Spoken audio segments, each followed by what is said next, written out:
Hey guys, welcome back to Get Motivated and Fit TV.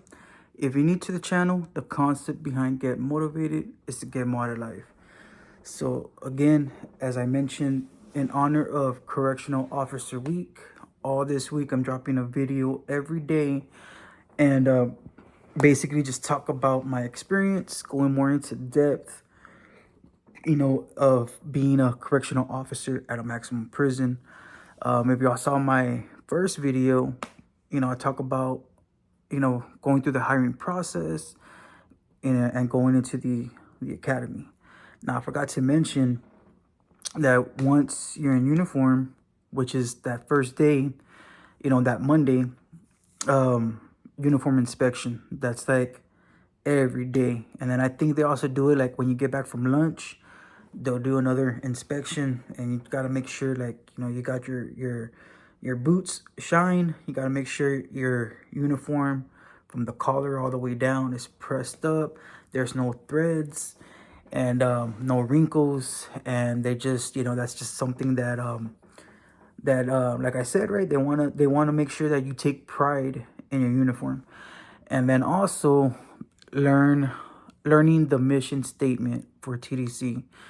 And that's something that, every morning, y'all will say that in unison. If the instructors feel like it's not loud enough, do it again.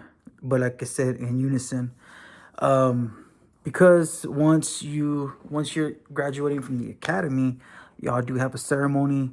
At that point, you'll get the major from the academy that will be there, along with the instructors, the wardens. That by then, before you graduate the academy, you will have you'll get to pick your unit of assignment, like based on like first choice, second choice. But more likely, if it's a 2250, if it's a maximum, that's where you're going to be going if you put that as your first choice. So the wardens will be there, to congratulate you, to introduce themselves. And at that point, I mean, by all means, right, take your family, and after that, that's it, right? Like you'll be graduating, I believe, on a Friday, and then you start OJT that Monday. So at that point, that's where, like, I'm grateful. I'm going to enjoy the weekend. But that Sunday night, man, I'm there tossing and turning. I can't sleep, because at that point, it's like, holy crap, like, I'm about to go and work at a maximum prison. Like, all these thoughts are going through my head, and like, whatever, I forget what I learned at the training academy. So it's a lot to take in, right? It's a lot to take in. And I just remember that first day driving up, and I want to say it was like regular hours, like 8 to 4, 8 to 5, for the training academy. I mean, for the OJT. And I remember you have your FTO, your field training officer, that you report to. And for the most part, once you walk in through security, and when I say security, like, if y'all have never been to a prison, you gotta get pat down, right? You gotta empty out your pockets. They'll run your belongings through a bin, through a scanner, and then they'll pat you down, and then you make your way, in. At that point, you gotta show them your state ID badge so they can make sure it's you, and then, make your way inside the down the walkway, and then into the prison. And I want to say, I think the FTO will be waiting, I want to say, by the Sally Port. Like, once you pass the Sally Port, he'll have a at least that's the way it was done. He'll have the list, and he's just checking off, making sure everybody that he has on that list is there. And then we go into the debrief room, and he lets us know, like, at that point, basically, like, matter of fact, he'll let us know basically, like, how everything is being, like, operated, like, as far as, like, hey, we're fully staffed, so we're running everything, or, you know what, we're short staffed, so everybody's in the house. And I remember after after he took us into the debrief room, and if anybody had any questions, he answered the questions right then and there as far as like what to expect during OJT or for the first day. And then I remember that he took us on a tour of the unit, right? So you had Gen Pop, A side, B side, then you had Solitary, and then AdSeg. And pretty much he introduced us to the building sergeants, the lieutenants, the shift captain, and then he took us by the ODR, the officer dining room. And basically, once the tour was done, then we went back to the debrief room, and he basically gave us our assignment, right? Like who we were going to be paired up with, as far as what building, what officer. And at that point, that's when it's like man, like that's where, the nerves start to kick in, right? Because I mean, you don't know what to expect. And if you're lucky and you get paired up with an officer that is actually willing to help you, willing to like take the time to like, hey, this is what this means, this is what we're gonna do, great. And if not, like, it's sink or swim. Because I remember I didn't know the lingo. I didn't know what an in and out was. I didn't know what a lay-in was. I didn't know, like, chow. Like, I didn't know that either. Like, for me, like, lunch, dinner, so that was just learning the lingo. Commissary, I knew about commissary, but I just didn't know how it was ran, there. Because, so it was just one of those things that I had to learn. Because once I was assigned with that officer was just like, hey, take 3 row, and I'll take one, and we'll meet in the middle. And that was it. Like, he didn't tell me anything like row 4 doors at a time. And I didn't know what to expect. Like, I didn't know like okay, I'm up there in the 3 row, opening up, letting the picket officer know. And then I'm just standing there. I'm just standing there like, so what happens now? Either they're coming out, the offenders are coming out, or some of them are going in. And I'm just standing there like, I don't know, like, do I close the door? Do I wait till they close it? Like, so like, I mean, they didn't explain it to me, right? They didn't explain to me like, hey, once they're out, close the door. If they go in, close it. Because they know what time it is, right? They know that they only have that certain time.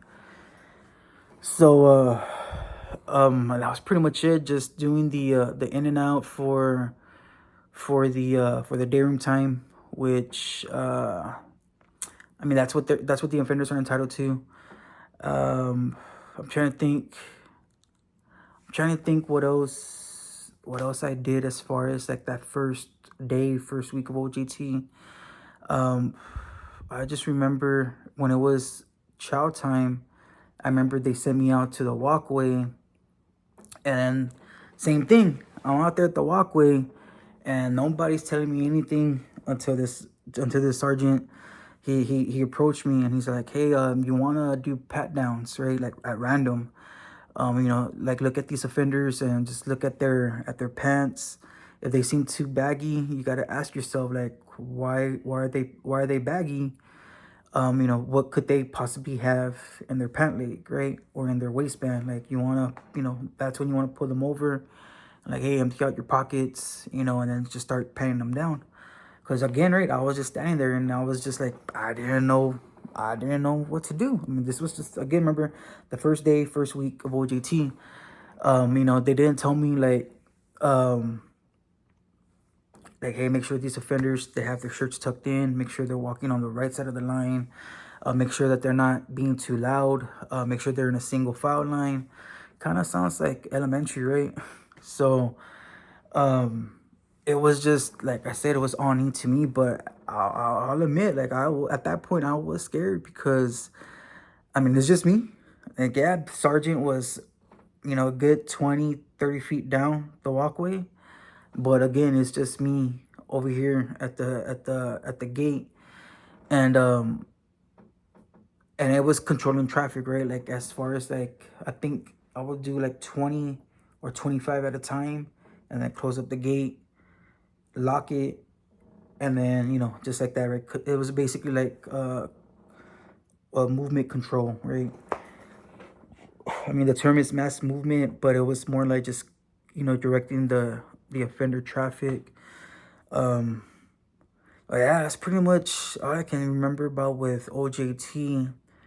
More of the tour, when I did the tour with the FTO, it was like we saw, you know, A side, B side, and you know, we didn't really go much into seg, but he basically like let us know like after OJT, we decide if we want to go on days, or we want to stay in general population, or we want to go in seg.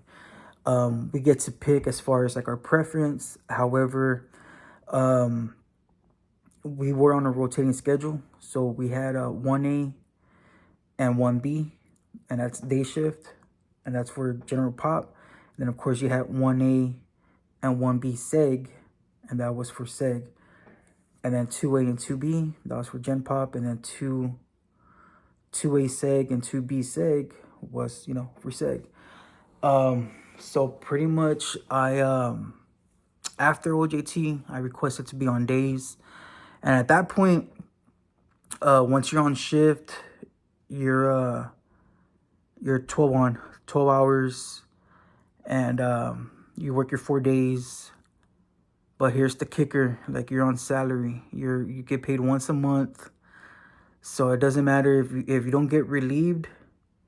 And that can happen too. If you don't get relieved, the most you can stay is an extra 4 hours on top of that, on top of your shift.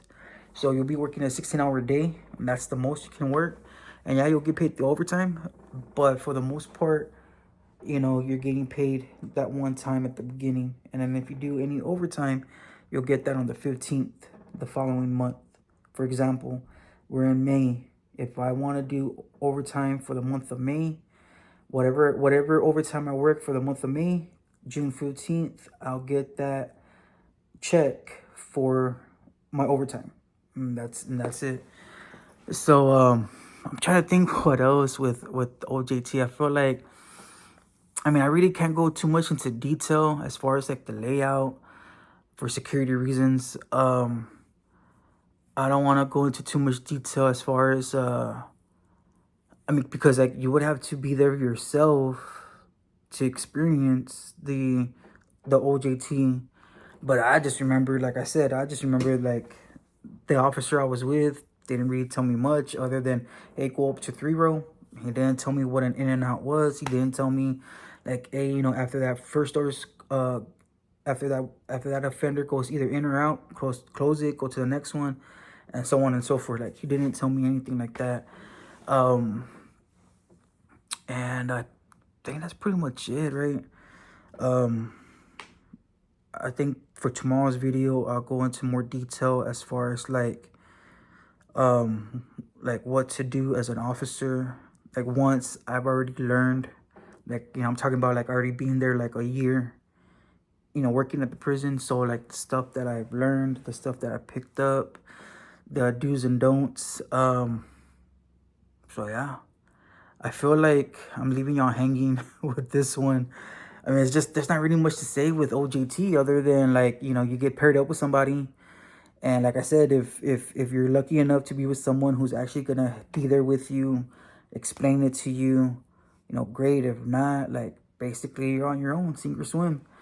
But at that point, like you're an extra.